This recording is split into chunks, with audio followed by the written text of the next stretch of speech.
Okay, so I'm updating a 18 tooth star ratchet that originally came on my hub. I have a DT 350 Swiss hub, and I'm updating to a 54 tooth star ratchet, which is this one. 54 tooth of engagement all the way around, 54 tooth. And this one, as you can see, 18, so it's a big difference there. I already cleaned it up. I lightly greased it with the grease it came with. Put some in there. So I cleaned it and lightly applied some grease on there. So just putting everything back. We're going to put the spring in, the narrow diameter on top.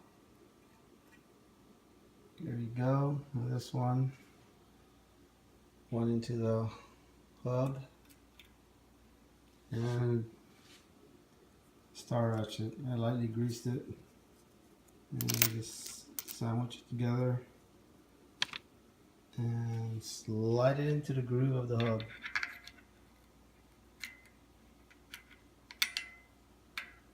There you go, as you can see.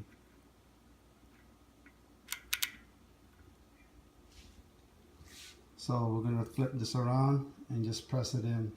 To remove it is just give it a good pull. It comes off pretty easy. No tools necessary.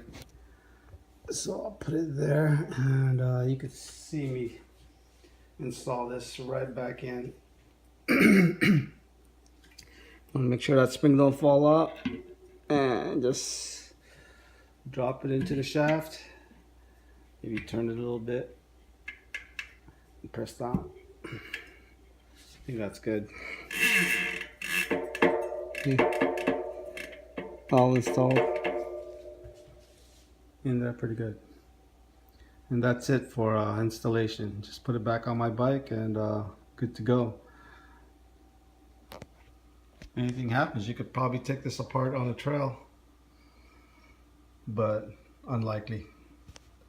Good luck installing it. Okay, just finished installing the 54 tooth star ratchet on the rear hub of the DT Swiss 350. Let's see how it goes.